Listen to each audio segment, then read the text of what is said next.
Do you have any idea how much money Elvis Presley made? Well, let me put it this way. If making money was a sport, Elvis Presley would be in the Rock and Roll Hall of Finance. During his lifetime, Elvis wasn't just the king of rock and roll. He was the king of making bank. And simultaneously, he was also the king of spending it like a drunken pirate. I mean, seriously, estimates say that the man made anywhere between hundreds of $1,000,000 to $1 billion during his career. And when he died, comparatively, he barely had anything left. But how did this happen? Well, go grab your peanut butter and banana sandwiches, take a seat on the toilet, and we'll dive right into it. Let's start with the good and obvious news. Elvis Presley printed money. By 1956, he was already a financial juggernaut. Some estimates say that year alone, he sold $22 million in merchandise. That's about $236 million in today's money. For context, that's more money than Taylor Swift made the first couple years of her career. And he wasn't even trying yet. There were the concerts. Elvis would get paid a guarantee of about $130,000 a night, which equates to about $700,000 a night in today's money. That's for a single night, one performance. Imagine getting paid $1,000,000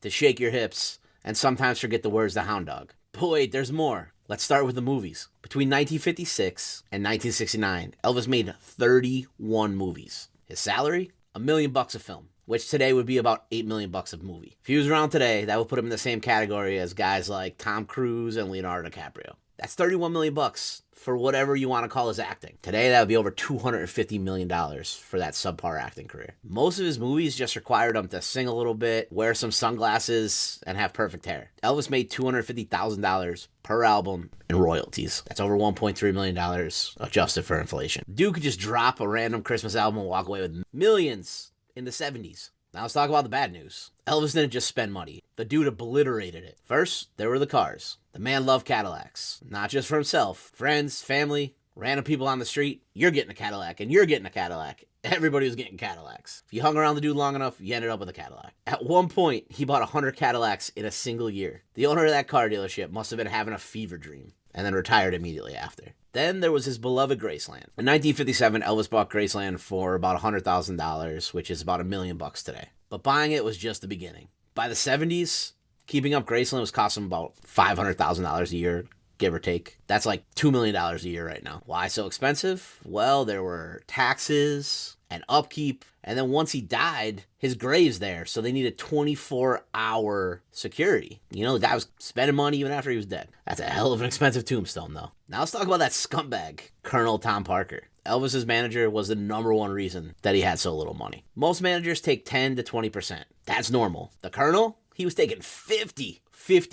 50% of everything Elvis made. Imagine working your ass off, or in Elvis's case, kind of like stealing a bunch of stuff and being a cover artist. But you're the one doing the work. And some guy's just sitting back collecting 50% of the profit. But wait, it gets way worse. The Colonel made sure that Elvis never toured internationally. Why? Because he was an illegal alien. And he was afraid if he left the country, he wouldn't get back in. So Elvis lost out on tens, if not hundreds of millions of dollars because he never toured Europe or Asia. The guy never left the country. So instead of touring all over the world and making all that money, the king of rock and roll got relegated to a Vegas residency. That's nuts. And there was divorce. Can't forget that. Elvis's divorce from Priscilla in 1973 was basically like him just lighting a giant pile of cash on fire. She got $725,000 in cash and 5% of all of her favorite Elvis songs royalties, and half the proceeds from all their shared homes. It was a pretty expensive breakup. There was also his drug habit. Elvis was burning through thousands of prescription pills a year. Those things aren't free. Neither are the doctors, the private jets for the doctors and yourself, and the 3 a.m. spending sprees that he would just go wild on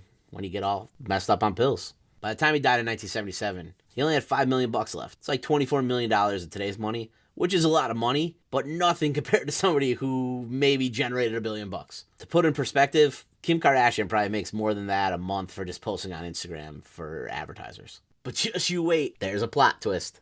Eventually, after Elvis died, Priscilla took over the estate, and she turned Graceland into a money printing machine. By the time that Lisa Marie Presley took over stewardship in 1993, it was worth a cool $100 million. By 2020, estimates put Elvis's estate right around $400 to $500 million.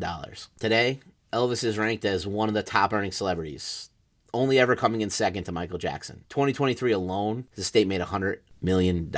And now that Lisa Marie Presley passed away, all that money goes right to his granddaughter. So is Elvis rich? Absolutely. Was he good at being rich? Absolutely not. If money was a guitar, Elvis would have been smashing that thing on stage every night. But here's the irony. Even in death, Elvis Presley is making way more money than the biggest musicians that are out there right now. The king of rock and roll is also the king of postmortem paychecks. That, my friends, is how you become rich and broke at the same time. But hey, I hope you liked this video, and if you did, be sure to give it a thumbs up and subscribe for more content like this. Hope to see you back soon.